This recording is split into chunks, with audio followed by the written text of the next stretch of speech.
the first episode of Cyclone Insiders for the spring semester. Alongside Matt Barker and Mr. Taylor Mankle, I am your host, Alan Fiddelke. All right, guys, let's just jump right into it. This whole hour is going to be Iowa State men's basketball right now. So last Saturday, they had a little hiccup, as most teams do in college basketball, a 73-78 loss at Texas Tech, the worst team in the Big 12 at this time. Taylor, what did Texas Tech do great this past Saturday? Well, Alan, Texas Tech did a couple good things in this game that really got them to be a much overpowered Iowa State team. First off, they shot the three ball. It's something they haven't done all year. It's something they're not good at. Coming into this match, they were 31% on the season as a team, and then this game they shot a lights-out 46% from beyond the arc, something that Texas Tech hasn't seen all season and something that they'll need to continue in order to win more games. Another thing I noted for the Texas Tech victory was their free throw shooting. They went 23 from 28 from the line, something the Cyclones have struggled with all year, and that's 23 points, easy points that they will get on and on again if the Cyclones were to continue that play. And these are the two things that really stuck out for me from the box score. Looking at it in the game while watching the game, it seemed to be really just the speed of the game that the Texas Tech Red Raiders had a hold of almost the whole game, and that's what got them the W. Yeah, you hit both of those, two major points, basically. And you mentioned that three-point shooting. They went 7-14 in the first half. And some teams strive for that in a whole game. Yeah. And then the free throws, you talk 23-28. 22 of those 27 came in the second half. So they got to the free throw line often that second half, and they made them, where Iowa State only went 13-17. And I'm a big believer in making more free throws in your opposing team attempts. So, Matt, what did you notice, besides the three-pointers and the free throws, about this Tech game? On the opposite side, I guess I'll throw it out there real quick that Iowa State did only shoot 6-31 from three for the whole game. So it was I believe 14%, 14.4%. So obviously that's a huge reason as well. But they had I think their defense played the major part in it. They held Bryce Jones and Nats Long to under 10 points. So I mean and we just talked about this earlier today that they all six players average over 10 points. So I mean, I think that's a huge contributor. And then Iowa State, as still being the #1 team for assists in the nation, they only had 10 assists. So I mean that had a huge factor into why Iowa State lost. And I think when you look at the box score for Iowa State, a lot of people look at the Fred Hoiberg stat, the assists to make field goals, and you see that in games that they lose, that the assists are not that close to the field goals made. So, and for me, statistically, I didn't see anything really stand out to me in this game, and that's a problem. Something needs to stand out. But what did stand out for me for Iowa State was they were down 19 with under 8 in the first half. They cut the lead almost to single digits, and they didn't panic. And you can't panic when you're on the road. And they chipped away, and they were in position to win at the end. And you mentioned Iowa State didn't shoot the three-ball well, 6-31. I'll get you a calculator after this show. That's 19%, not 14. We'll talk about it later anyways. So, Taylor, what did you notice about Iowa State? Anything really stand out for you? What did they do well, or where did they struggle in this game? There's both good and bad when I looked at Iowa State's play. First off, basically the only good you could take out of this game if you're the Iowa State Cyclones men's basketball team, Monte Morris. Monte Morris went into this game. He scored 20 points. He had 4 rebounds, 3 assists, and 3 steals, although that's a little low on the assist side for Monte, who's known for dishing out a lot of assists. This was a great game for him, especially in the scoring column, scoring 20 points. On the other side, they had an extremely slow start, the Cyclones did, and that cost them. They were sluggish, looked like they weren't playing with a purpose throughout the game. And the shooting on Texas Tech side really led to a lot of screens that were very successful on Texas Tech's side. That Naz Long, who's one of the best defenders on the Cyclones team, he couldn't even get around them, and that really ended up making the team slower on both ends of the floor, both offense and defense. Really a sluggish game throughout, and they could not pull it out in the end. They just looked like they were going through the motions, especially on defense. They weren't fighting through those screens, and they were getting open looks. Give credit to Tech for knocking down those shots. Well, one thing that might have, I guess, stood out for me would have been Matt Thomas. guys, we've talked about it over break. We talked about it on radio last week, guys. He hasn't showed up. I think before that Tech game, he had only scored maybe 4 points in Big 12 play, which is not the Matt Thomas that has been hyped up. He had 12 points this game, which was really good. And Matt, disregard what you know about the Texas game. Did you think that was going to be a trend for Matt Thomas, or did you think that was just a fluke game where he actually was able to contribute offensively for Iowa State? It didn't look like he was a deer in the headlights. I think, in my honest opinion, I think Matt he'll eventually grow out of it. I mean, he's still young. Like we've said on radio, he's only a sophomore, so he's only 20 years old. I think the 12 points, I think it was just because I don't think Texas Tech had anything to throw at him. I don't think they went that deep, in my honest opinion. I think they just went to cover the top 6 guys. So I mean, they cover top 6, top 7. Matt's only, like you said, been scoring about 4 points. So I think they didn't really look too deep into Iowa State's lineup, and they didn't think he'd be a threat as much. And I think they kind of played off him a little bit, and they didn't realize that he can be a shooter who can go off at any time. But he's got to play better. And then I mean, if that continues a trend, then maybe he'll start seeing more minutes, and he'll gain his own confidence, and Fred will give him more time. Confidence is key, and I think it's something he doesn't look confident in. And Taylor, do you think he doesn't look as confident as he did last year? I mean, last year, this is kind of a repeat of last year. He didn't produce that many offensive numbers like this year, but he's turning the ball over. Is there a lack of confidence in him, or what do you think from your perspective? Absolutely, it's a lack of confidence. I think it's all mental, if not mostly mental. And this has really gotten Matt Thomas down. Last year, he had a little more confidence as he got the start at the beginning of the year. This meant a lot for him. Then towards the end of the season, as he started getting more sluggish and not getting enough points as what he was supposed to do, coming in a big recruit, a shooting recruit, Naz Long took his place. And then we really saw him decline throughout the rest of the year. We've seen it kind of from right out the bat this year. Matt Thomas has not been able to put up any numbers. We saw a few good games out of him early in the year. Past that, he has not had a good year offensively. You thought maybe he could get back into it in Texas Tech game. He did do this. He was able to score a few points, but it was really probably mostly scouting report, actually, because Texas Tech, they let him shoot open shots. And that's a smart thing to do when an ill-confident player goes onto the court on a road game against a team who's been underwhelming the whole year. They let a person who isn't the offensive threat of George Niang, Bryce Deshaun Jones, game in and game out, shoot his shots, and they gave him that. He took advantage. However, he still needs to gain confidence. We hear all these stories off the field of Fred Hoiberg saying, he's made 35 out of 36 shots. He missed that one, and he was very upset with himself. That doesn't matter if you can't make a single one in a game, which we didn't see in early Big 12 play. He showed a glimmer of what his potential can be in the Texas Tech game, however. Yeah. Last I checked in practice, when you're shooting, warming up, you should be able to make a majority of shots because no one's contesting them. So to wrap up this dreadful, loss down in Texas Tech, do you give credit to Tech, Matt, or do you credit, or not necessarily credit, but do you put the blame towards Iowa State in having a meltdown on the road? I think it's a cycle of meltdown. I don't think Texas Tech is 5 points better than Iowa State. I think Iowa State needs to be better on the road. One, I mean, they need to be a better shooter all around. I mean, like I said, they shot 19%, not 14, 19% from behind the line, and they only shot 42%, and Texas Tech shot 41 from the field. So they only shot a little bit better, but they still lost by 5. But in my opinion, they didn't deserve to win just because they shot 19 points. I mean, they were the worst team. So, I mean, they just, like I said, didn't deserve to win. Yeah, I kind of do both a little bit. They shot the ball well, and you have to give credit to Tech for knocking down the shots because Iowa State, and this is why I also give it a cyclone meltdown because the defense was almost just non-existent. It just looked like they're going through the motions.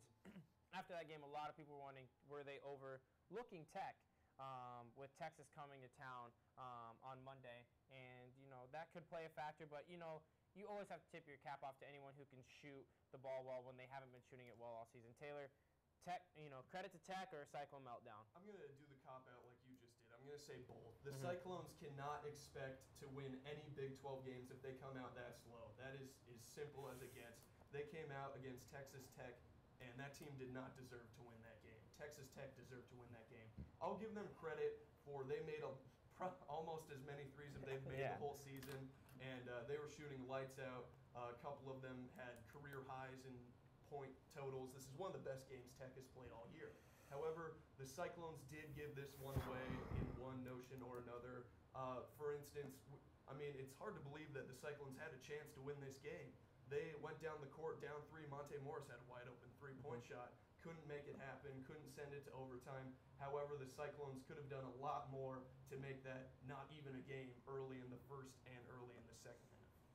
That's it, and we're actually going to move now to the Texas game. We're talking about that they might have started looking forward to. Well, guess what? They definitely had a great bounce-back victory as the then 15th-ranked Iowa State Cyclones defeated the 19th-ranked Texas Longhorns 89-76. Now, if you're someone who didn't watch the game and just are listening to that score, it wasn't that close. All three of us know it wasn't that close. Iowa State had a 21-point lead. I think it was just under 12 minutes to play in the second half. But before we even get to that second half, what did you guys make of the first half for Iowa State? They ended up going in the locker room up 11. Well, like you just said, they went up 11, and they started off fast. I think I had them at a 9.5. I mean, that's not anything too big, but I mean they started out quicker than they've started. Usually the Cyclones have started out down 6, down 8. I mean they've gotten better at getting off this tip off and being quicker to get points, and they just look better at trying to begin the game and actually trying to get their momentum flowing, and they're trying to get into rhythm. I'll touch on your hot shooting. They went 16 of 30 in that first half, 53%, 4 of 8 from three ball, which all three of us know 19% the previous game from behind the arc, 50% at half, 4 of 8. They're basically on pace to make as their average on the year of 3-pointers. And I thought it was just the Iowa State way. They were getting out, they were going fast, but they did have a slow start against that 2-3 zone. Watching it, they didn't know exactly what to do. Horrible passes. Then they figured out the 2-3 zone, that someone has to occupy the middle, and once they get there, you have to make a smart pass, and that's where you saw all those dunks in the first half, especially with McKay. We also a bunch of his top 10 worthy dunks. So Taylor, what did you make of that first half for Iowa State? I see the first half as basically, like you said, a slow start against the zone. They're not always confident playing against a new defense. It seems that it always takes them a little bit to warm up to it. And once they did, they played Cyclone basketball. Like you said, the Iowa State way. Cyclone basketball, they went out, they really manhandled Texas for the most of the first half there towards the end. And they really scored at will, and this was what the Cyclones really needed after a tough loss to Texas Tech. I believe, as you said, once they put that man in the middle against the 2-3 zone, that's been a proven way to break it down easily. They put Niang there a couple times, McKay there, as you said, with a bunch of dunks once he got into there.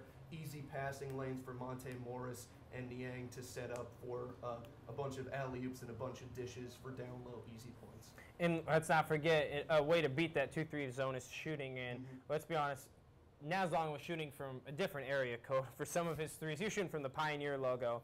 And to finish out that first half, a big thing that I noticed when I grabbed the stat sheet at halftime was that they were outscoring Texas in the paint 22-10.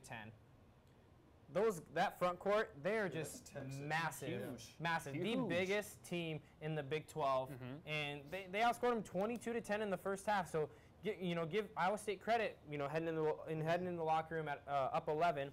So, second half starts, guys, and like I said earlier, they got out to a 19-point lead halfway through the second half.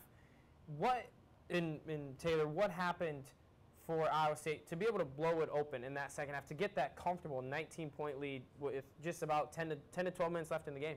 They seemed to be in some kind of state where they were relaxed and both passionate about what they were doing, really. I'm not sure how they did it, but against that big front line of Texas, they just somehow took advantage of it. I didn't think there was an advantage they could take down there. I figured they'd have to play an outside game in order to continue scoring at will into the second half, but they took it to them. They took it to the big front court down low against Texas. They were good in transition like we saw against Kansas, which gave them a big opening against them. And then some of the forced turnovers they did really took advantage. Like I remember watching the game, it just seemed like every other time down the court there was a turnover against Texas, and it was usually forced by Iowa State. Bryce had a couple steals, Monte had a couple steals in there as well. Just a lot of getting into the passing lanes really gave Iowa State these opportunities to score, and when they had those opportunities, they did. Yeah, and you talk about those turnovers. They created 12 overall, and when they excuse me, and when they weren't creating turnovers, they were getting the rebound. Yeah. You know, and you saw Texas at one point they had 8 offensive rebounds in the first half and 6 defensive.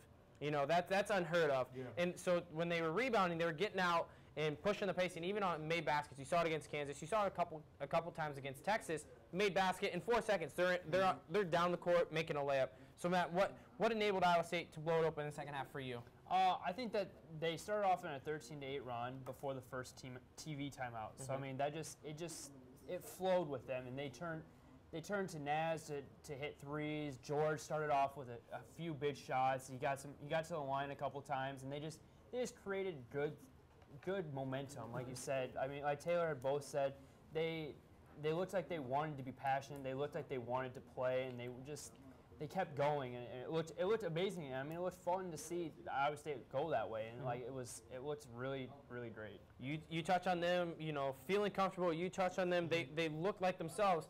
There was a lot of great defensive intensity and forcing those turnovers. And Fred touched on it in his press conference that when they were moving the ball, swinging it side to side in that 2-3 zone, getting it in the middle, he says it's a beautiful thing to watch, and it is, because that's textbook basketball. 2-3 zone, that's one way to beat a zone. Ball movement, ball fakes, getting into the middle, and it's just it's almost like a piece of art. You know, it's hard not to admire it because it's so beautiful to watch. So guys, like we said, up 19, 10 to 12 minutes left. Then something happened. Something big happened. The media timeout. Yeah. We'll throw it at that. The media timeout, just under 4 media timeout went with about 3. I think it was 45 left.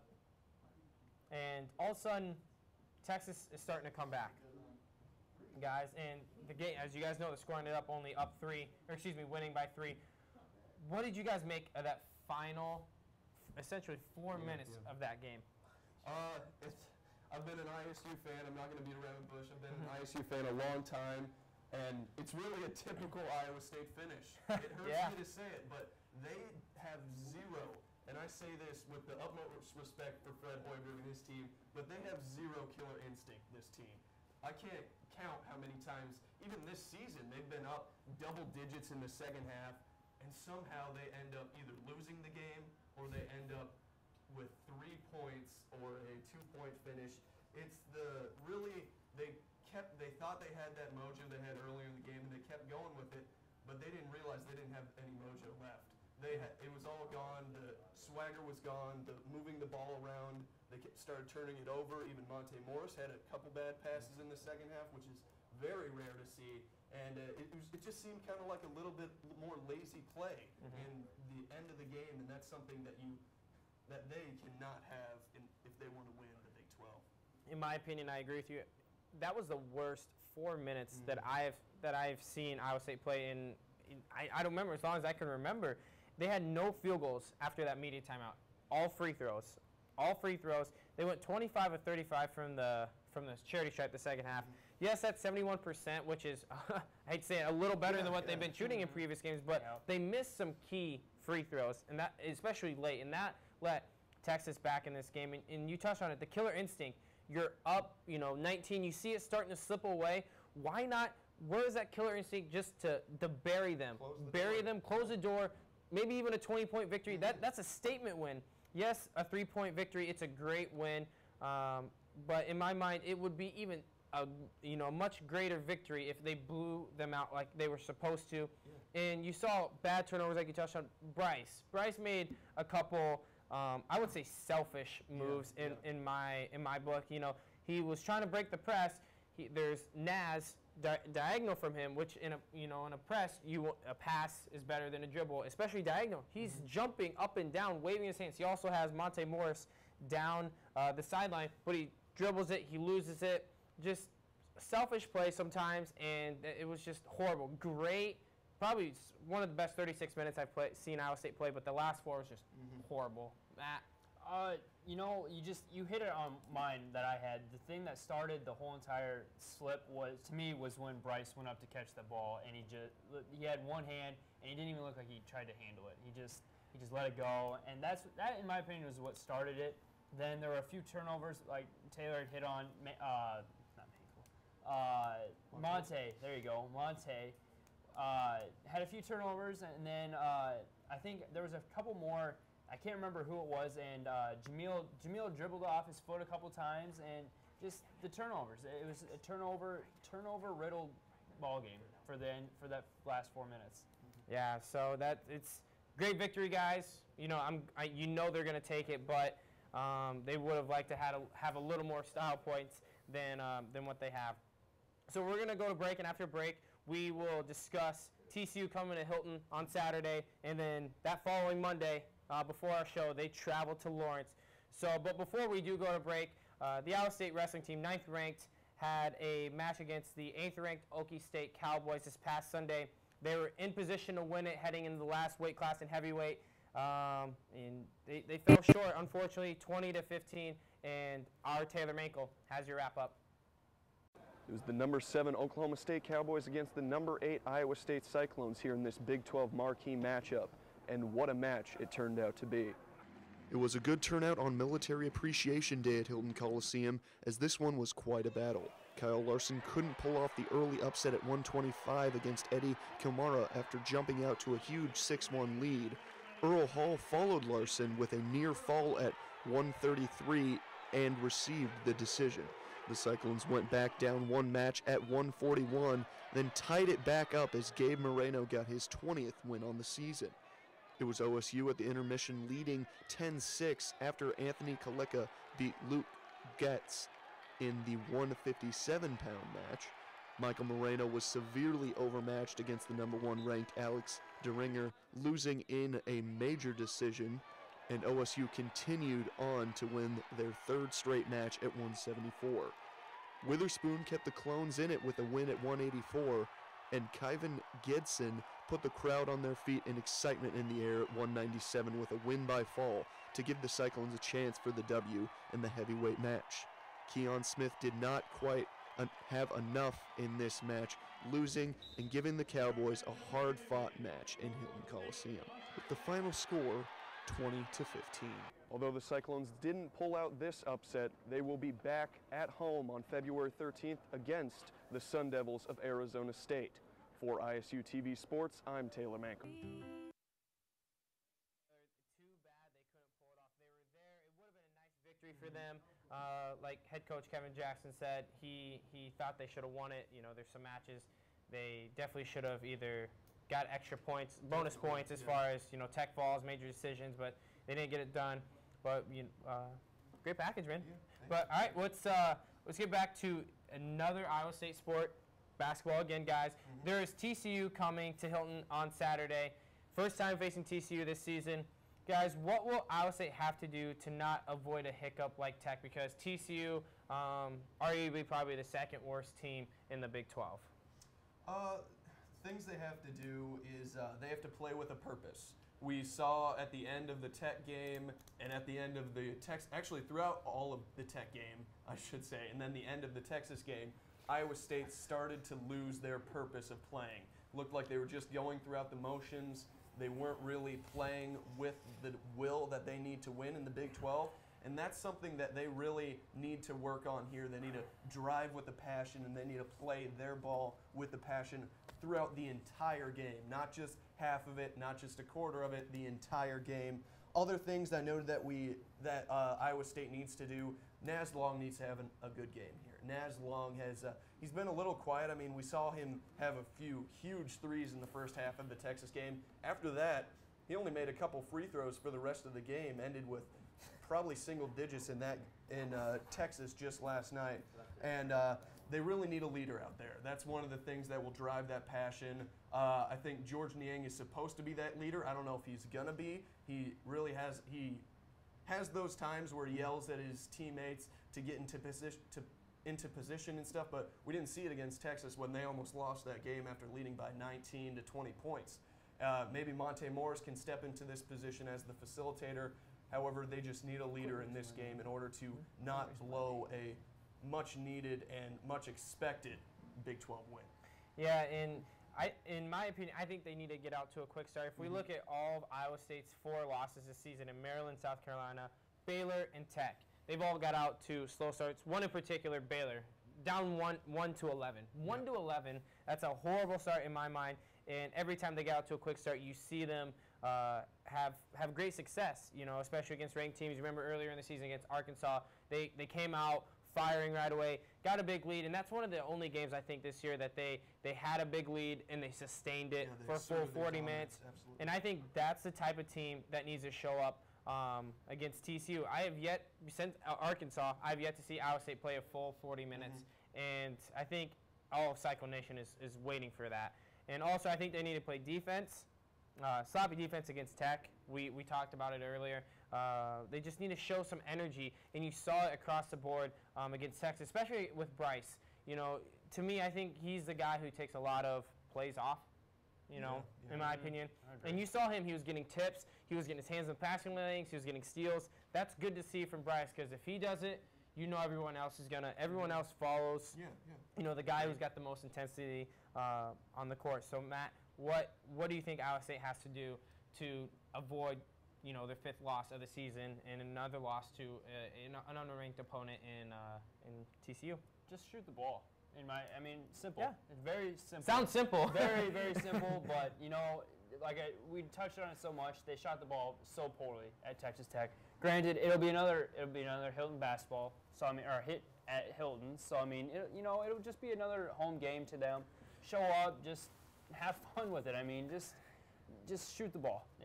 Just short and simple. That's all I'll keep it. You make it sound so easy, but it's not easy. That's what Fred Freeman wants, though. I know. That's what he wants. That's what Shoot he the wants. ball. I think that's what he wants every game, but he doesn't always get it. All right, guys, what is your prediction? TCU Horned Frogs, Iowa State Cyclones, Hilton Coliseum, Saturday, 1 p.m. What's your guys' predictions, Matt? I'm gonna go with Iowa State, 85 to 75. 85 to 75, 10-point victory. 10-point victory. It's comfortable, but not a blowout like Not a Iowa blowout, State's no. capable of. It'll be good though. Taylor, what do you got? I'm going to pull a Jay Billis here. 'Cause Uh-oh. I'm calling the game. I can't actually say what score Yep. I'm going to give, but we've got 2 keys here. It can go one of 2 ways. One, they will find a way to actually play their ball throughout the entire game, or if they get off to a slow start, I still think they'll pull this one out just because it's at Hilton, but it'll be like a 5-point game. You mentioned, you know, it's in Hilton, so they'll be able to pull it off. They haven't lost at Hilton over the last 2 years. It's just been to Kansas last year and Kansas 2 years ago. No one else can come in. Yeah. I really think that's going to continue. That trend's going to continue. Absolutely. And the trend of not being able to blow anyone out is going to continue. Okay. I have 86-80 Iowa State. Ooh. So to wrap up the show, guys, we're going to talk about a game 6 days from now. Yep. 6 days. Big Monday. It's gonna be it's gonna live up to. It's gonna be a big game. They're gonna travel to Lawrence on Monday. Guys, they have not won in Allen Fieldhouse in 10 years. Back in the 04-05 season, when Curtis Stenson scored, it was a game-winning shot. Curtis Stenson, scored a game-winning shot in overtime, right in the middle of the lane with 5 seconds left. He ended up having he had 29 points in the game, 63-61 final score.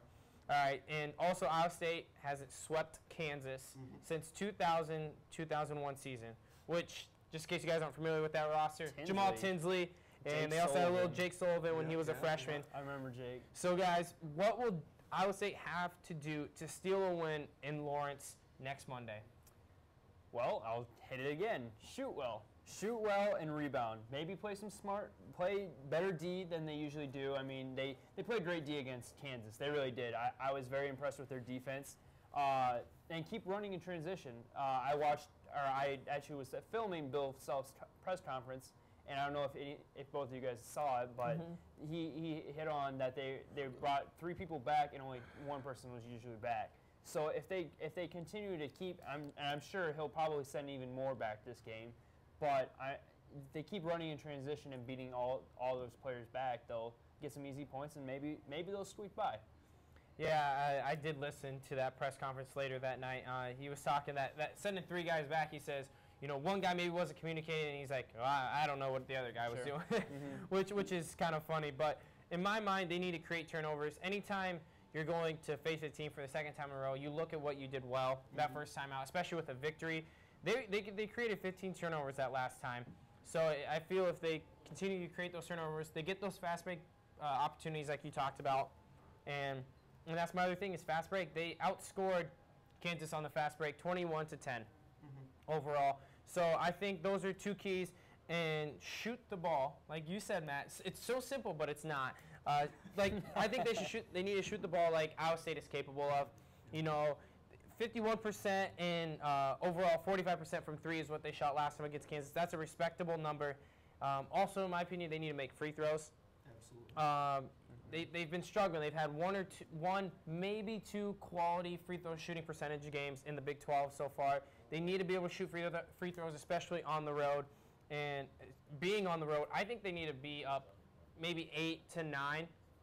Heading into that last media timeout. Why? Because you saw with Oklahoma, they came back when they played at Kansas on a big Monday. They stormed back from 20-plus down, and they're right there neck and neck, and Allen Fieldhouse essentially just took over the noise and everything. That's how it is at Hilton. So I think they have to be up 8 to 9 heading into that last media timeout to pull off this victory. Taylor, what do you got for keys for Iowa State? Well, unlike you guys, I don't think transition is going to be a problem here because Bill Self, no matter how much the fan in us hates him, we have to respect him as a coach. He's a great coach, and I am guaranteed he's been preaching that since the second the buzzer sounded for the Iowa State game. I believe that they're going to be way better on the defense of the transition. They're probably going to knock out quite a few points the Cyclones scored in the first matchup. So I think the Cyclones need to go into this game with a mindset that every single possession is crucial. And it's something that most coaches say, but this one there cannot be a slump like we've seen throughout most of these Cyclones games where they go down, they start losing their lead, or they start letting the other team gain some more onto their lead. The Cyclones cannot have that slump. If they have that slump, they will be very, very sorry in this game at Allen Fieldhouse. And then lastly, I think I noted earlier that Naz Long needs to continue on to increase his play to where it was earlier in the season. This game, I think he may miss most of his shots, but I think it's going to be crucial, and he's going to need to make a 3-ball in maybe the final minute here. That may be what this game comes down to going into this game. Kansas is going to want revenge. Cyclones want that title. It's going to be a good one in 6 days. You look back in the previous years, 3, 4, 5 years, every game, whether it's at Hilton or down in Allen Fieldhouse, it's a close game. We know it's going to be close, so you're going to have to grind it out. Before we flip sides for Kansas, guys, give me one player in your mind. You have to tell me what he's got to do. One key player for Iowa State that is going to have to show up essentially on Saturday, like one key player to watch for Iowa State. Jameel McKay. You think Jameel McKay? I think Jameel. Just coming off the bench, Jameel McKay. I think he's a catalyst. I think he really is. I think he's been a huge part of what they're going for. I feel like he's a big spark off the bench, but do you ever see him, guys, where he's going to work his way into the starting lineup? Taylor, do you see Jameel McKay working his way in the starting lineup? Because you see him, he comes in and he gets good offensive numbers and he can score the ball really well. Do you ever see Jameel McKay working his way into the starting lineup this season? It's really hard to say if we can see him this season, considering this lineup has meshed together this year. Some of the pieces of this lineup have gone down and back up, really fluctuated throughout the year. Frankly, it's hard to say who's going to go in for. Naz Long maybe take a seat. We saw him with very great numbers last year coming off the bench. If he did go in, it would give Iowa State some height, and it let George Niang play one of his true positions, that being the power forward. Even looking more into the future, if the big recruit coming into this year, Chuck Diablo, what's his name, something like that. Deontay Burton? No, not the transfer, the recruit that Fred still has. Oh, yep, I know who you're talking about. Like Yep. this 7-footer coming in. It may be even more difficult for McKay to get into a position next year looking forward. He's really an energy guy, but it is hard to see him fitting into this lineup, especially with him coming in late in the year. Yeah, and I had thought that maybe Naz Long might take a seat, and he would take it, well, because I thought last year sometimes when he came off the bench, he was a big spark like Jameel McKay is right now. Yep. But you see it sometimes early. Iowa State struggles with height. Before the Texas game, I might have said to sit Bryce Jones, which people say that's crazy. He didn't transfer here to sit on the bench. Well, when you're not playing defense and you're not playing team basketball, you take a seat. You're riding the bench, and that. So in my opinion, I think if it happens, it's going to be Naz.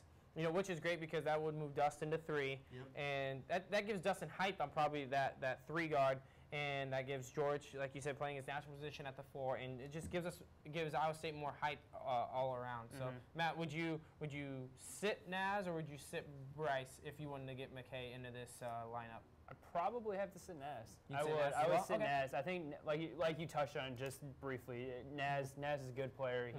He can come off the bench, he can start, and it's shown. He can start and he can still put up big numbers, and he can come off the bench and he hit big numbers. So I think Naz being the senior would accept that, but I don't think that would ever happen. I don't see Jameel starting over him just because he's still younger, and I think Naz has earned the right to start. I think if it was either of them, I think they would respect the decision because to be able to win a national championship, you have to do your part. And if that's what Fred believes is best for the team and best to win a national championship, as being a team player, you would accept your role. So, all right, guys, we're going to flip sides. Kansas, real quick, what do they have to do differently come Monday from their loss in Ames, a couple weeks ago? Like I noted earlier, Bill Self is going to be in these guys' ears about transition. This is really what Iowa State exploited on their side, and they will get better on the defensive end for transition. We're not going to see those wide open transitions where it's 3-on-1 or 4-on-2 like we saw in the first Kansas matchup. Another thing they need to do is they need to take it to George Niang, and I don't mean that as George Niang on the offense let him go. I mean take it to him on the defensive end. If you're Kansas, George Niang is not a strong defender. People have started to realize this and started to back down on George Niang, get him into foul trouble early. When he's sitting on the bench, it's a whole different Cyclone team out there.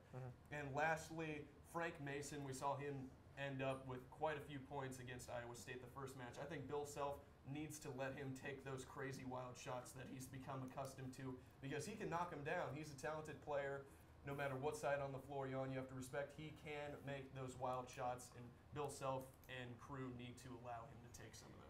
I think Matt would agree with you, and I agree with you as well. Getting back on defense is going to be their number one priority. Make or miss their basket. They need to get back on defense. And another thing for me, yes, Iowa State, I said, need to create turnovers. Kansas needs to, stop, turning the ball over. They had some stupid turnovers, and when they did, they just kind of didn't get back, touching on getting back on defense.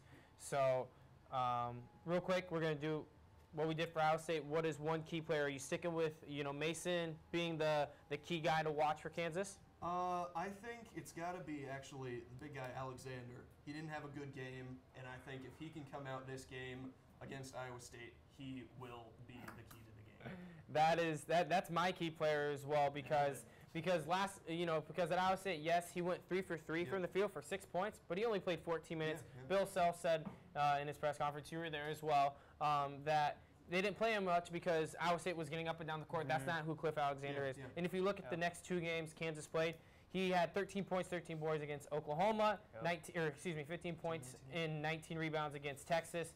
So if Kansas can get back on defense, make this more of a half-court game, which Iowa State does not want. If this turns into a half-court game, it's going to favor Cliff Alexander. He's going to be able to do what he does down low, and maybe go after George Niang like you were talking about. Are you going with Cliff Alexander, or do you have a different player? I'll say, just to be different, I'll say Perry Ellis. Perry Ellis. The most hated man in Ames, Iowa, probably. He just looks so old. But it's funny. That's so funny. He's younger than us. Yeah, I know he is. He's wise. I think not that he lost much time, but I mean, his foul trouble last game. Yeah. He did foul out. So I mean he didn't exit the game earlier than probably that he wanted to. But I mean, so he stays in the game the whole time. Maybe that game could have turned out a little differently. All right, guys. Before we call it a night, predictions for the Monday game, because that will be the first thing you can for sure count on that we will talk come next Tuesday. What are your guys' predictions? All right, prediction, I'm going to say 83-78 Iowa State. But added on to this prediction, if Iowa State wins this game, they will not only win the Big 12 regular season, they will win out in the Big 12 tournament and be overall maybe a 1 seed. I don't think they'll lose again if they win this Kansas game at Kansas. So you're saying they won't lose the rest of the season? I don't think they'll lose the rest of the season. Even on the road? I'm going to go tournament, but I'm going to go rest of the season. If they win at Kansas, at the Fog, they will win out. Okay, that's an impressive win in my opinion, but you're talking about an Iowa State team who laid an egg in Tech. They still laid an egg. Last I checked, they still have to go to Texas. Yep. They still have to go to Oklahoma. I'm aware. Okay, I'm just making sure because last I checked the schedule, once February starts, and when it all pans out, because I think Oklahoma State will be ranked, they have 5 or 6 games in a row where they are against all ranked opponents. Absolutely. And I think 3 or 4 of them are on the road. Yeah. And Really? Okay. All right. This game, Fred Hoiberg as the coach, he will tell them about the history of these matchups. And if they get a win here for the first time, what'd you say, 04-05 season? Yep. It'll mean a lot more to this team than it would a team coached not by an alumni here.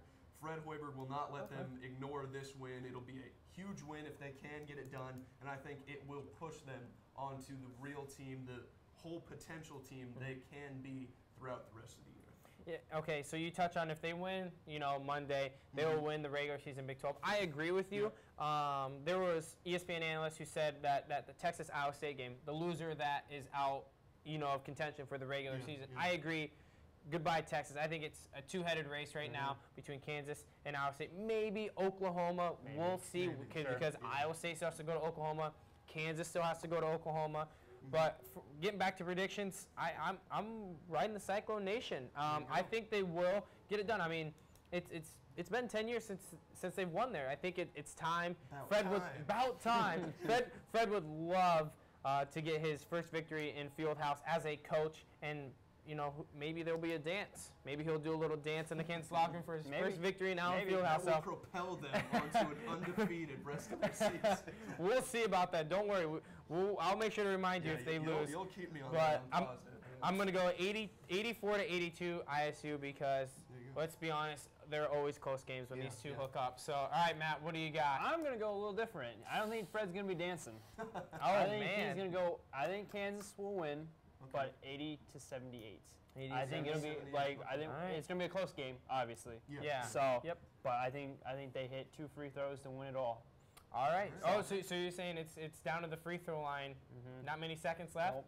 And he steps up. Perry Ellis. Perry Ellis gonna stop. His two.